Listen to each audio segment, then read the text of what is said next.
don't see this case as a crime at all. How about that? Can you name me the names of the people? And I'll tell you if I feel bad about them. What was that so criminal that I've done? Hi, my name is Anna Delvey. We are in New York, and I'm out of jail. Well, I guess there are a lot of people who are not in their right mind in New York.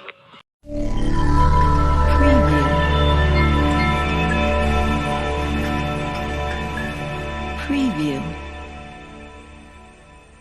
Halo Sobat Investigasi, selamat datang di channel MN Files.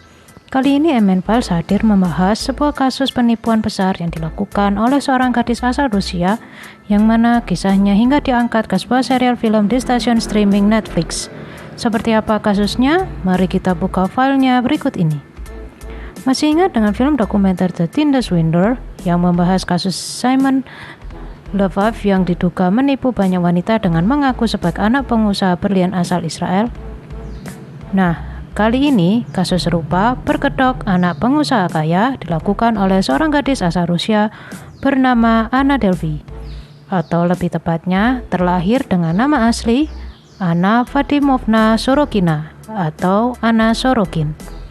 Anna Delvey adalah gadis kelahiran 23 Januari tahun 1991 di Domodedovo, Moskow. Anna merupakan putri dari Vadim Sorokin yang bekerja sebagai sopir truk, sedangkan ibunya bekerja sebagai ibu rumah tangga. Pada tahun 2007, Anna pindah ke Jerman. Di usianya yang ke-16 tahun, Anna masuk ke sekolah lanjutan di Gymnasium Esweiler Aachen. Seharusnya ia melanjutkan studi seni di Central Saint Martin, London. Namun tak bisa melanjutkan kuliah lagi karena di drop out akibat tidak membayar biaya sekolah. Padahal menurut pengakuan orang tuanya, mereka selalu membayar biaya dan kebutuhan studi Anna. Setelah di tahun 2013 Anna di drop out, Anna pergi ke New York. Ia diterima di bagian public relationship. Namun tidak bertahan lama, ia kemudian pindah magang ke perusahaan Prancis di bidang majalah fashion yang cukup besar dan ternama, yaitu Purple. Dan disinilah ia mengubah namanya menjadi Anna Delvey. Orang tua Anna tidak mengetahui alasan maupun dari mana Anna mendapatkan nama belakang Delvey tersebut. Di tempat barunya ini, ia mulai dekat dengan orang-orang ternama termasuk pemilik dari Purple, dan ia pun hadir dalam acara Paris Fashion Week di bulan Juni tahun 2013. Cara ia mendekati orang-orang ternama tersebut dengan cara memamerkan berbagai tipuannya. Ia mengaku sebagai putri pewaris tunggal di kota kecil di luar Cologne dan tengah menunggu turunnya warisan sebesar 60 juta euro. Ia juga bercerita memiliki cita-cita ingin mendirikan ruang seni di New York yang juga katanya berdirinya galeri seni itu seiring dengan keinginan orang tuanya. Selain itu, ia juga mengaku bahwa orang tuanya bekerja di industri perminyakan dan panel surya, serta punya hobi mengumpulkan benda-benda antik. Di kehidupannya, Anna diketahui menyewa kamar yang seharinya bernilai $400 per malam di Hotel 11 Howard di Soho, Manhattan. Penampilannya dikenal mewah. Terlihat dari ia sering mengenakan kacamata merek Celine dan sandal Gucci, serta barang mewah Net-a-Porter dan Alice Parker. Tak hanya itu, ia juga sering memamerkan kehidupan glamornya di akun sosial medianya. Ia juga dikenal sering mentraktir teman-temannya dengan menggunakan uang cash, bukan menggunakan kartu kredit. Dengan gaya hidup seperti itu, kondisi keuangan Anna pun mulai menipis. Ia mulai merencanakan sesuatu supaya kebutuhannya akan hal mewah tetap terpenuhi. Ia kemudian bertemu dengan Billy McFarland, yaitu CEO dari perusahaan kartu kredit Magnesis dan founder dari acara Fire Festival, yang mana Fire Festival ini sempat viral hingga tayang dokumenternya di stasiun streaming Netflix dan Hulu karena diduga merupakan penipuan berkedok festival. Anna diketahui sempat menumpang tinggal di kediaman Billy, yang memang disediakan untuk anggota dari bisnis Billy. Namun bukan menumpang beberapa hari seperti di awal pembicaraannya dengan Billy, Anna malah tinggal di sana selama 4 bulan dan tidak mau keluar. Karena Billy sudah kehabisan akal mengusir Anna, Billy pun memutuskan menghentikan masa sewa tempat itu. Anna pun terpaksa keluar dari rumah itu dan pergi ke Miami, lalu tinggal di sebuah rumah mewah yang entah rumah itu milik siapa. Di tahun 2015, popularitas Anna mulai naik. Ia sempat diundang di NYC Fashion Week party dan tinggal di tempat mewah nan mahal seperti Ludlow dan The Merchant yang per malamnya mulai $300, dan ia memilih menyewa kamar junior suite yang harganya berkisar $1.000 hingga $1.500. Dan dari pesta itulah ia kemudian bertemu dengan seorang pengusaha terkenal bernama Michael Su-Fu Huang. Merasa dirinya mulai dekat dengan Michael tanpa ada rasa canggung, Anna kemudian mengajak Michael pergi ke Venice, Italia, dan meminta Michael untuk meminjamkan kartu kreditnya dengan alasan pengiriman uang dari Jerman ke Amerika itu lama. Namun yang terjadi, kartu kredit Michael malah dihabiskan oleh Anna. Meski kartu kreditnya dihabiskan, karena Michael merasa Anna orang yang tampak baik dan suka berteman, dan mungkin juga kondisi Michael yang pengusaha kaya raya, sehingga Michael pun tidak terlalu memikirkan persoalan kartu kreditnya itu. Michael mulai curiga pada Anna saat sebuah resto ternama di New York bernama Zedel mengirim pesan singkat di akun sosial media milik Michael. Usai pihak resto mendapati foto Michael bersama Anna di galeri Michael. Pihak resto meminta tolong kepada Michael untuk memberitahu Anna agar segera membayar tagihannya. Pertanyaannya, bagaimana resto tersebut dengan mudah menerima Anna? Alasannya karena keberadaan Anna saat itu cukup terkenal dan selalu datang bersama dengan kenalannya yang orang-orang ternama. Saat bil disodorkan pada Anna pun selalu beralasan uang cashnya belum masuk, dan ia juga mengaku tidak pernah pakai kartu kredit. Maka dari itu, pihak resto tersebut kemudian mengizinkan Anna bisa bersantap bersama dengan rekan-rekannya di tempat mereka. Setelah pertemanan dengan Michael terhenti, Anna kemudian mengenal Rachel Deloh Williams, yang seorang editor di majalah Vanity Fair di tanggal 18 Februari tahun 2017. Rachel menerima pertemanan Anna saat mereka bertemu di sebuah pesta di sebuah klub di New York. Anna sering mentraktir makan Rachel di resto Le Coco di Hotel 11 Howard, di mana resto tersebut terkenal sebagai resto bintang 5. Dan dari resto itu pula Anna juga bisa mengenal banyak orang-orang ternama. Rachel pun makin yakin bahwa Anna adalah seorang wanita yang tajir, karena selain sering mentraktir makan, Anna juga sering menceritakan akan cita-citanya membuat galeri seni di Manhattan dengan nama Anna Delvey Foundation, yang mana nantinya galeri tersebut rencananya berisikan karya dari seniman ternama, dan rencananya akan didirikan pula 3 resto multi-cuisine atau resto dengan masakan dari beberapa negara. Tak hanya itu, Anna juga bercita-cita mendirikan toko souvenir yang menjual beberapa merchandise dari karya para seniman.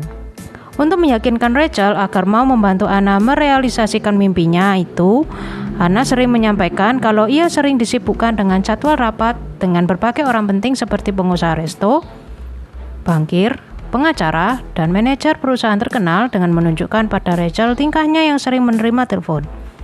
Anna juga bilang kalau ia butuh dana sebesar $25 juta untuk mendirikan galeri impiannya. Maka dari itu, Anna ingin meminjam uang sebesar $22 juta di City National Bank. Ia mengajukan dokumen palsu dengan berpura-pura mengaku bahwa ia punya kekayaan sebesar $60 juta di sebuah bank Swiss yang terkenal sebagai bank tempat orang kaya menyimpan uang di sana. Di bulan Maret tahun 2017, ia mengajukan pinjaman yang sama ke Bank Fortress dengan meminta uang jaminan dan tanda jadi sebesar $100.000. Anna pun meminta City National Bank untuk membayar jaminan itu ke Bank Fortress. Bank Fortress memproses permintaan Anna sambil pihak bank meminta stafnya untuk melakukan pengecekan apakah Anna betul mempunyai harta di Bank Swiss.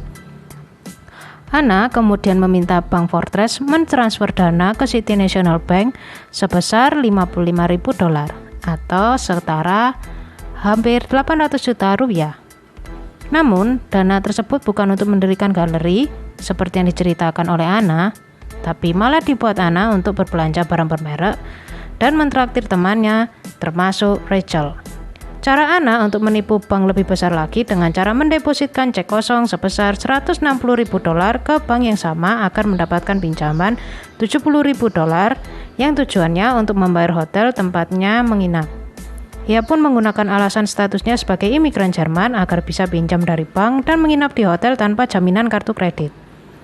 Anna selalu mengaku pada resepsionis kalau ia tidak punya kartu kredit, dan berjanji akan segera membayarnya dengan kondisi Anna mengaku sulit untuk bisa mengirim uang dengan cepat dari Jerman ke Amerika. Rachel tidak mengetahui tentang hal ini karena Anna menutupi aksi penipuannya itu dengan mengajak Rachel liburan ke Maroko, yang mana uang liburan itu didapat dari hasil menipu bank. Namun kemudian keanehan pun terjadi. Rachel mendapati kartu debit dan kartu kredit Anna mulai tidak bisa digunakan. Tapi Rachel tidak menaruh curiga apapun dan sebagai teman yang baik, ia pun rela menanggung pengeluaran Anna. Dan setelah liburan, Rachel kemudian mencoba menagih tanggungan itu kepada Anna. Sayangnya Anna tiba-tiba tidak bisa dikontak dan menghilang. Rachel kemudian tersadar kalau ia ternyata sudah ditipu. Rachel pun mencari tahu lebih jauh tentang latar belakang Anna. Dan Rachel kemudian tahu tentang Anna dari Michael. Aksi Anna kemudian mencuat ke publik usai munculnya sebuah headline berita di tanggal 31 Juli tahun 2017 dengan tagline, "Seorang yang mengaku kaya ini ditangkap karena kabur dari tagihan hotel." Dengan melampirkan foto Anna di sana serta di dalam artikel tersebut terungkap pula bahwa nama asli Anna yaitu Anna Sorokin. Dari berita ini mereka semua pun tahu kalau Anna bukan orang Jerman namun orang Rusia yang ternyata seorang penipu. Anna pun kemudian ditangkap di Malibu, California, dan diterbangkan ke New York untuk menghadapi tuntutan dari setiap aksinya. Akibat perbuatannya, hotel yang ditipu merugi hingga ratusan ribu dolar. Anna pun diusir secara paksa karena tidak membayar. Ia diketahui sempat menyogok pegawai hotel dengan botol anggur mahal untuk menutupi tagihannya. Namun tindakannya ini tidak berlangsung lama. Bahkan ia kemudian sempat menjadi gelandangan. Tak berselang lama, Anna pun ditangkap karena laporan hotel dan bank. Karena kasusnya mencuat ke publik, orang-orang yang dulu tertipu akan aksi Anna mulai memberikan testimoninya. Anna kemudian dijatuhi hukuman selama 15 tahun penjara akibat penipuannya sebesar 145.000 euro atau sebesar 275.000 dolar selama penipuannya yang berlangsung 2 tahun. Uniknya, selama persidangan, ia tidak pernah mau mengenakan baju tahanan. Anna hanya mau mengenakan baju bermerek. Awalnya pihak pengadilan menolak permintaan Anna karena persidangan bukanlah tempat untuk fashion show. Namun setelah melewati diskusi panjang dengan pihak pengacara Anna, permintaannya pun dikabulkan dan diberikan dress putih yang kemudian viral di dunia maya. Anna tak pernah mengaku bersalah atas tindakannya karena ia selalu berjanji akan membayar semua tagihannya itu meski tidak tahu dari mana uangnya.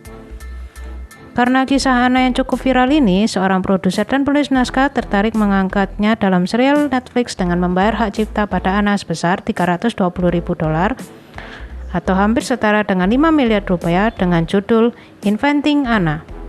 Ide menarik ini disambut hangat oleh Anna. Bahkan ia berharap Margot Robbie dapat berperan sebagai dirinya. Margot Robbie dikenal dengan perannya sebagai Harley Quinn dalam film Suicide Squad. Namun kemudian tim produksi memilih Julia Garner sebagai pemeran Anna. Anna kemudian bebas dari tahanan pada tahun 2021 berkat perilaku baiknya selama menjadi napi di Rikers, New York, tempat ia ditahan. Beberapa kamera jurnalis sempat mendapati Anna tengah sibuk mengarahkan narasi untuk filmnya di lokasi syuting. Meski ia mendapatkan royalti dari Netflix sebesar 320.000 dolar, namun ia tidak bisa menikmati uang itu 100%. Karena ia harus membayar hutang-hutangnya dari akibat aksi tipuannya. Diketahui selepas dirinya bebas dari tahanan, Anna tetap kembali ke kehidupan mewahnya dengan uang sisa pembayaran hutang-hutangnya itu. Namun tak berselang lama setelah dirinya bebas, yaitu sekitar 6 minggu selepas dari penjara pada tanggal 11 Februari tahun 2021, Anna dibawa kembali ke tahanan oleh ICE, yaitu Immigration and Customs Enforcement, atau Badan Penegak Imigrasi dan Bea Cukai di bagian utara New York, karena Anna berusaha memperpanjang visanya di tengah dirinya masih menunggu update terbaru dari kasusnya yang tertunda. Anna kemudian ditahan di fasilitas pemasyarakatan Orange County di Goshen, New York. Kabar terbaru, Anna sempat terjangkit COVID-19 di tanggal 19 Januari tahun 2022, diduga usai pihak ICE menolak memberikan Anna suntikan vaksin booster. Sekian investigasi kriminal kali ini. Jangan lupa untuk like, share, dan subscribe. Terima kasih dan sampai jumpa di video selanjutnya.